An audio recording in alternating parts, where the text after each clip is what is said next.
to my friends at Dyersburg Primary School. My name is Vanessa Kane. I'm the Children's Director here at MacIver's Grant Public Library downtown. And I am going to share a book with you today that goes along with your theme, awesome animals, all kinds of animals. And this book is called Finding Winnie. Do you know any bears named Winnie? Think on that. It's called The True Story of the World's Most Famous Bear. It's by Lindsay Mattick. She wrote the words, so she's the author. And it's illustrated by Sophie Blackall. So she drew these wonderful pictures. And this is a Caldecott metal book. So that means that the illustrations are awesome. And we're going to get to look at those illustrations now. This book was published by Little Brown and Company. And there's an end paper. And can you see what that is? Can you see a fox in the woods? See a fox, see a stream, tall trees, lots of bushes. Oh, how beautiful, beautiful landscape. Finding Winnie. I think I already said that. Published by Little Brown and Company. And there we see that same forest. Stream, trees and trees and trees. What do you see over here in this tree? See a bear cub. Do you see a bear cub? I do. Could you tell me a story? Asked Cole. It's awfully late. It was long past dark and time to be asleep. What kind of story? You know, a true story. One about a bear. We cuddled up close. I'll do my best, I said. Look, all along the walls of that little boy's room are the same kind of trees that are in that first picture we saw. See the books on the shelf above his bed? Do you like true stories at night before you go to sleep?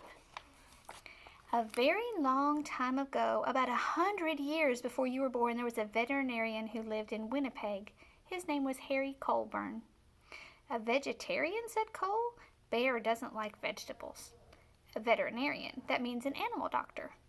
I know that, Cole said. That's what I'm going to be maybe when I'm big. If a horse had the hiccups or a cow had a cough, Harry knew how to make them feel just right.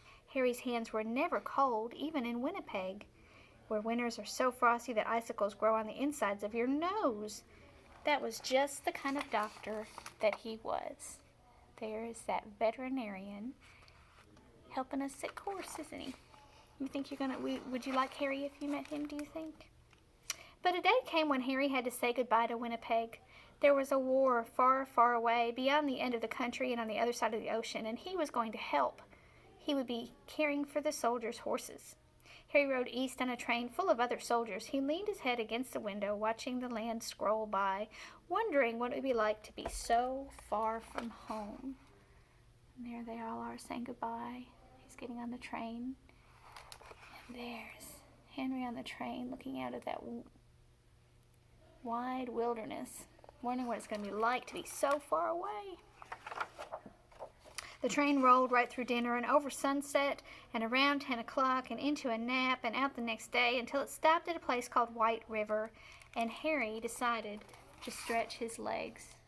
There's a train just going and going and going and going. Look at that. And there he is stretching his legs. Ooh, I would want to get off a train too if I was on there that long, would you? On the train platform was a man on the bench with a baby. A baby, said Cole, annoyed. There's a man on the bench. I don't see a baby, do you? There's Cole and his mama. Cole is annoyed. A baby? I thought this book was about a bear. A baby bear. A cub. Harry stopped. It's not every day that you see a bear cub at a train station. That bear has lost its mother, he thought, and that man must be a trapper who got her. There's Mr. Harry. There's the train. There's the man, and there is the baby bear.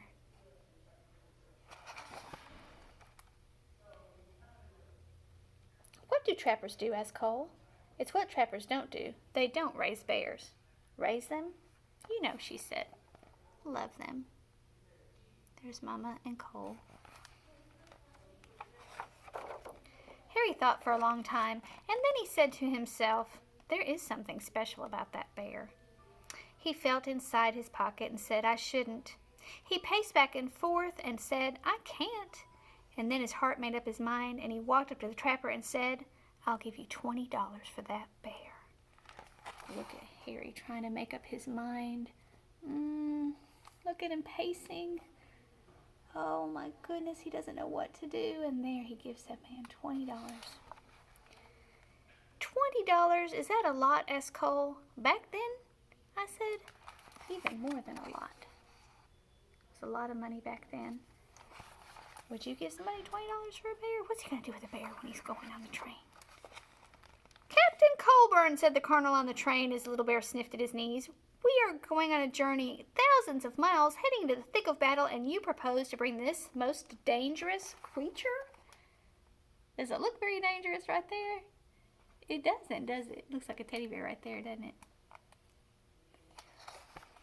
Bear stood straight up on his hind legs as if to salute the colonel. The colonel stopped speaking at once, and then in a quite different voice he said, Oh, hello. The men of Harry's regiment squeezed by to have a look. I've decided to name her Winnipeg, Harry told them, so we'll never be far from home. Winnie for short. Winnie? They had a very long way to travel, and they had already gone 3 or 4 feet when Winnie grew hungry. Excuse me. I'm sorry. They had a very long way to travel, and they had already gone 3 or 4 feet when Winnie grew hungry. What do bears eat? The men wondered. What don't they eat? Said Harry. Vegetables, Cole reminded me. Winnie ate vegetables, I said. She ate everything except onions. There's all the people bringing her food. All the soldiers. Do you like onions? Oh, there's Mama and Cole. They brought her carrots and potatoes and apples and tomatoes and eggs and beans and bread and a tin of fish and some slop in a dish, but Winnie was still hungry. How about dessert? Said Harry, holding up a bottle of condensed milk. Taking the treat in her paws, Winnie lay on her back and hummed a happy song as she drank. The men roared. They thought that was funny. They laughed. Harry and Winnie gathered with the soldiers from all over Canada in the green fields of Valcartier. A whole city of tents had sprung up there. That one was for hospital for horses, where Harry went to work. There, Harry finally got to where he's got to help the horses that are in the war, and there is Winnie right with him. See that whole town of tents, and do you see the horses? Winnie was in the army now. Harry taught her to stand up straight and hold her head up high and turn this way and that way, just so. Soon she was assigned her own post.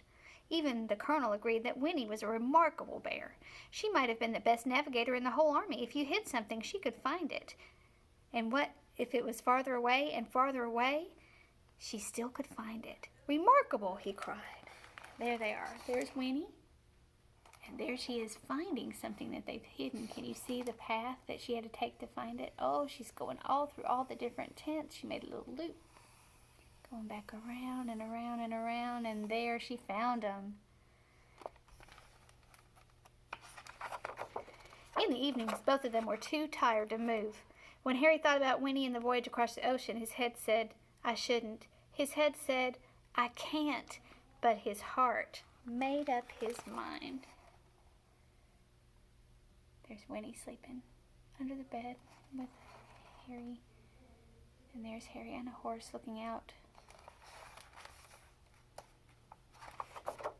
Nobody had ever tried to float so many people and animals across the Atlantic Ocean before. 30 ships sailed together carrying about 36,000 men and about 7,500 horses and about one bear named Winnie.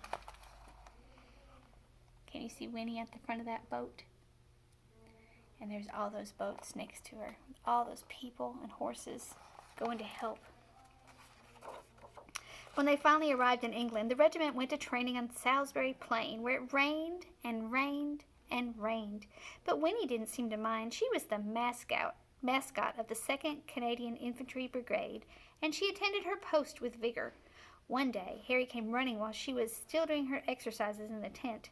You'll bring the whole place down, he said with a laugh. She had grown. There's all the soldiers in the rain and rain and rain. And there is Winnie climbing up the pole, but look, she's bigger now, and she's trying to bring the whole tent down because she's so big and grown up. It was winter when the order came. The time had come to fight. Winnie posed proudly with the men for pictures to send home to their families. Harry thought for a long time. His head argued one way and then the other, but his heart made up his mind. He went to Winnie and he said in a serious way, "There's somewhere we need to go." Winnie brushed the mud off her nose and nuzzled in close. And there's a picture of all the men with Winnie the bear. And there is Winnie and Harry. Where do you think he's going to take her? He drove all the way to the big city.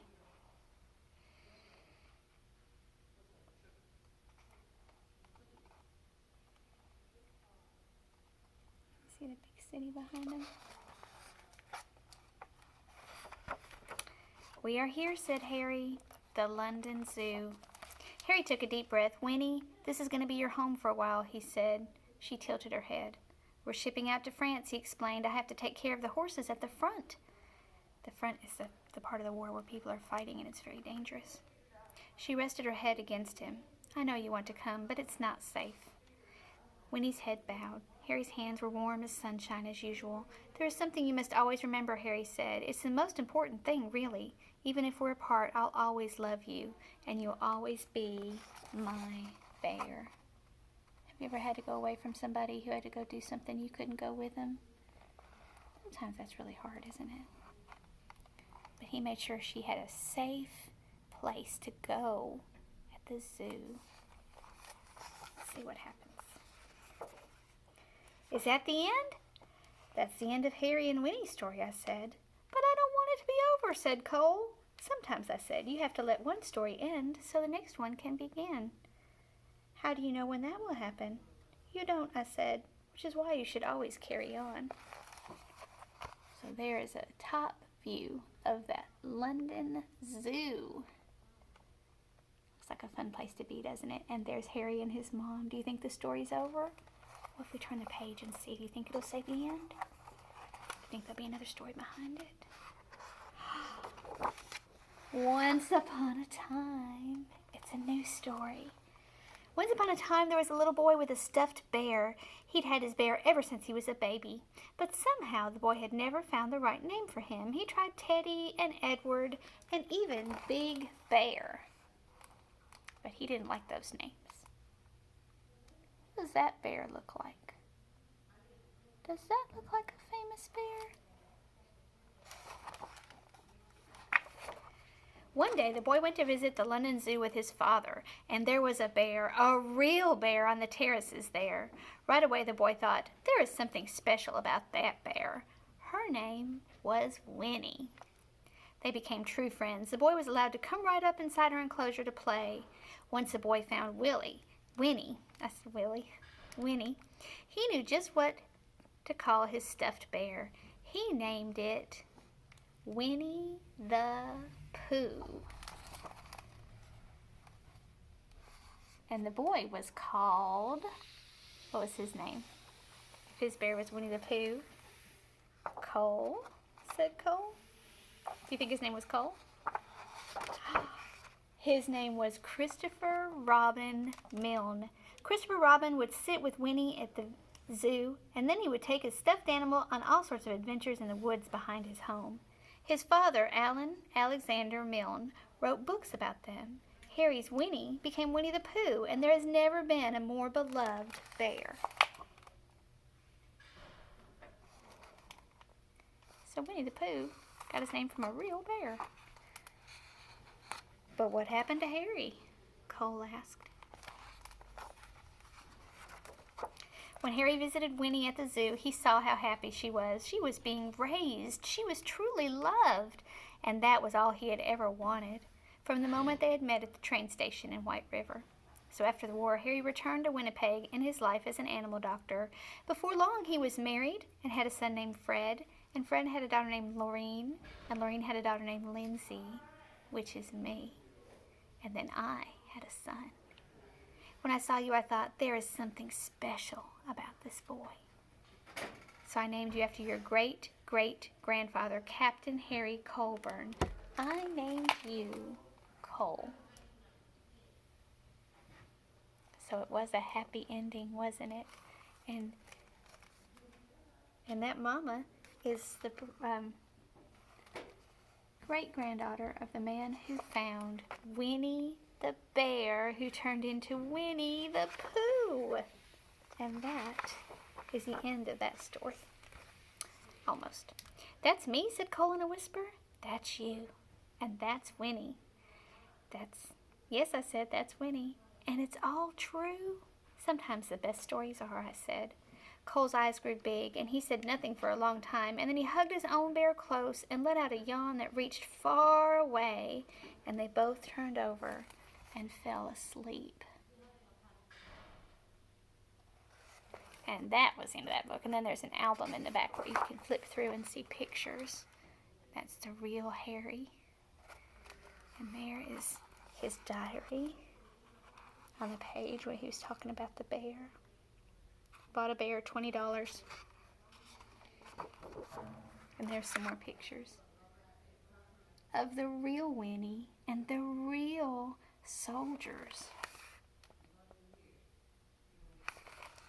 And there's a statue in Winnipeg of Harry and Winnie. And then this is a picture of Christopher Robin and Winnie. And look how close they are. They really could get close together. Can we get close together with bears like that?